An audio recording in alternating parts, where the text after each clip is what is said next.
সিনেমাটা করো না, বাট সে এইভাবে আর কি বলে, বাট দে আর পজিটিভ নাও, কাজ দেখে প্রশংসা করে, বলে ভালো করতেছো। আচ্ছা আচ্ছা, একটা প্রশ্ন আসলে তোমার কথার প্রেক্ষিতে আমি জিজ্ঞেস করি, আমাদের দেশের পার্সপেক্টিভ থেকে নাটকে খুব একটা খোলামেলা পোশাক পরতে হয় না, বা সিনেমায় ধরো চরিত্রে খুব যে প্রয়োজন তা না, তারপরও একটু পড়ানো হচ্ছে, সেটা কেন পড়ানো হচ্ছে এটা একটা প্রশ্ন। কিন্তু আমার মূল যে প্রশ্ন, ধরো তোমার নাটকে তুমি কামিজে পড়ছো, কিন্তু তুমি কোথাও ট্রিপে যাচ্ছো বা তুমি ব্যক্তিগত জীবনে তুমি খুব খোলামেলা পোশাক পরছো, এটা কেন? এটা আমরা অনেক দেখি যে তার চরিত্রের প্রয়োজনে কোনো ধরনের খারাপ পোশাক বা খোলামেলা পোশাক পরতে হচ্ছে না, কিন্তু সে নিজে ইচ্ছে করে পড়ছে।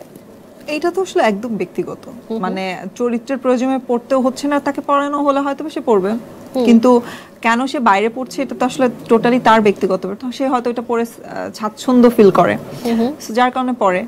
আর যদি আমার পার্সোনাল জায়গা থেকে আমি বলি, আমার ক্ষেত্রে আসলে কখনোই স্পেসিফিক এই ড্রেস পরতে হবে, এখানে যে ওই ড্রেস পরতে হবে সেখানে যে, এটা না। আমার যখন যে ড্রেসটা মনে হয় যে এটা পরলে আজকে আমাকে ভালো লাগবে দেখতে, ওটাই পরি।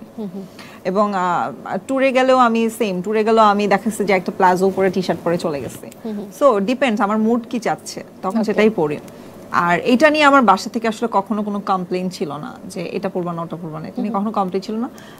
অন্যদের ক্ষেত্রে যেটা কমপ্লেইন সেটা হচ্ছে যে সিনেমাতে অনেক সময় এমন অনেক ধরনের কস্টিউম পরানোর থেকে ইম্পর্টেন্ট হচ্ছে আমাদের যে ডিওপি যারা থাকেন তাদের যে ক্যামেরা অ্যাঙ্গেলগুলো যায়, ওটা খুব বাজেভাবে প্রেজেন্টেশন দেওয়া হতো। ওকে, যার কারণে আমরা অনেক সময় এটা নিয়ে একটু বদার থাকি যে আসলে এই কস্টিউমটার প্রেজেন্টেশনটা কি ওরা এইভাবে দিতে পারবে, যেটা আমাদের বাংলাদেশের সবার বলছি না, অনেক ডিরেক্টর বা অনেক ডিওপিদের প্রবলেম হয়, বা তারা এটা করে ফেলে। আই ডোন্ট নো কেন যেন তারা এমন এমন জায়গাতে ফোকাসড করে যেটার জন্য আসলে অনেক টিআরপির জন্য, আমি জানি না আসলে কেন করে, বাট সেটার জন্য অনেক বাজে সিচুয়েশন ফেস করা লাগে। দেখবেন যে অনেক শর্ট একটা ড্রেস পরেছেন, সেটাও আপনাকে দেখতে অনেক কিউট লাগছে বিকজ অফ প্রেজেন্টেশন। পার্শ্ববর্তী দেশে দেখছি আমরা, হ্যাঁ আমরা তো পার্শ্ববর্তী দেশগুলোতে দেখেন যে তারাও পরে, এবং আমাদের এখানে অনেক কমপ্লেন করা হয় যে তাদের ফিটনেস ভালো, আমাদের ফিটনেস ভালো না। মানে আমাদের এখানেও অনেক ফিটনেস ভালো নায়িকা আছে, তুমি আছো, বাট তাদেরকেও দেখা গেছে যে প্রেজেন্টেশনটা ঠিক নাই বা ধরা হচ্ছে না সেভাবে। অভিনেত্রীরা, বেশিরভাগ অভিনেত্রীরা ছোট ছোট জামা কাপড় পরে কেন? আমি তো অভিনেত্রীদের বাইরে অনেককে ছোট ছোট জামা কাপড় পরতে দেখি, সবাই এখন ছোট ছোট জামা কাপড় পরে, এটা যার যার পার্সোনাল ব্যাপার। এটা আমাকে আপনারা যেটা উত্তর দিতে বলবেন সেটা দিব না। আচ্ছা ওকে, ফেলে দাও, ফেলে দাও, লাগবে না। আচ্ছা এবার ভিন্ন প্রসঙ্গে যাই। তুমি বলছিলে যে তোমার পরিবার অনেক বেশি কনজারভেটিভ, কামিজ পরে যেন অভিনয় করতে পারো সেই পারমিশনটুকু দেয়, সেটা তুমি দিত, দেয় না, দিত একটা সময় দিত। তুমি তো কোনো কিছু এখন মানছো না। মানছি না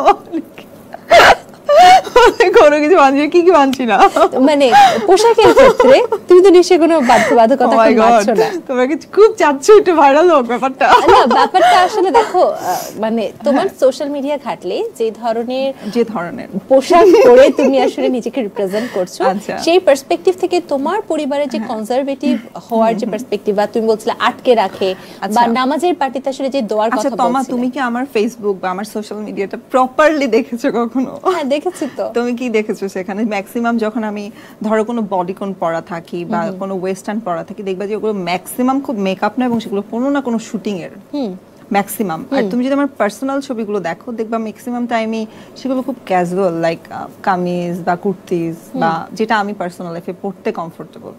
সো আমার শুটিং এর বাইরে আসলে খুব একটা ওয়েস্টার্ন পরা হয় না।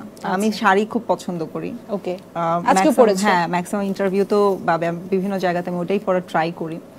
আর সামটাইমস আমাদেরকে ইন্টারভিউ থেকেও বলা হয় স্পেশালি যে আপু একটু বডিকন পরে আইসেন, বা আপু একটু ওয়েস্টার্ন পরলে সমস্যা নাই, আচ্ছা একটু খোলামেলা পরে আসেন, পরে আসতে বলে। মানে হয় কি অনেক সময় ওদের প্রোগ্রামের ধাঁচটার জন্য হয়তো ওরা বলে, বা প্রোগ্রামটা ওইভাবে ওরা প্ল্যান করে।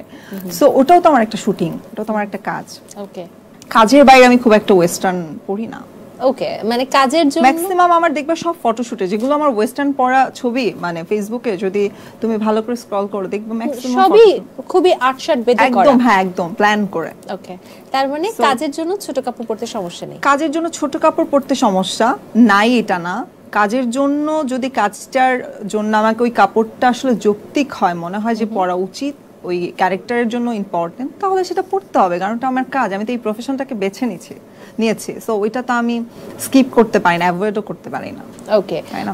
পরিবারের মানুষজনের সেটা প্রথম যখন দেখেছিল প্রতিক্রিয়া কি ছিল? ভয়ঙ্কর ছিল। তারা তো তারপরে কাজই বন্ধ করেছে প্রতিক্রিয়া দিয়ে। মানে যখন তারা আমার সিনেমা দেখলো বা জানতে পারলো, তা আমার সত্যি বলি মানে এতটাই কনজারভেটিভ যে আমার চাচারা কেউ বাসায় টেলিভিশনই নাই। আচ্ছা, তারা সিনেমা দেখবে তো অনেক দূরের কথা। এখন তোমাকে অ্যাকসেপ্ট করে তারা? হ্যাঁ, এখন তারা ভেরি নর্মাল। বললামই তো যে জিনিসটা আসলে একটা 2 বছরের জার্নি গেছে যেখানে আমি তাদের সাথে স্ট্রাগল করেছি ব্যাপারটা নিয়ে।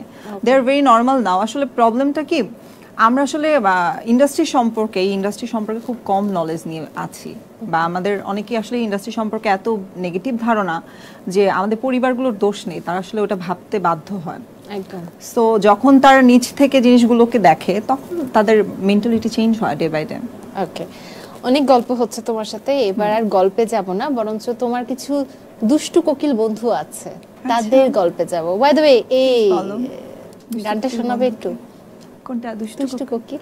এটা যেন কোন গান? আমাদের সাকিব ভাইয়ের নতুন গান। এক্স্যাক্টলি। আমি গানই গাইতে পারি না। আরে আজকে চেষ্টা করো, হয়ে যাবে। দুষ্টু কোকিল ডাকে রে কুকু কুকু কুকু।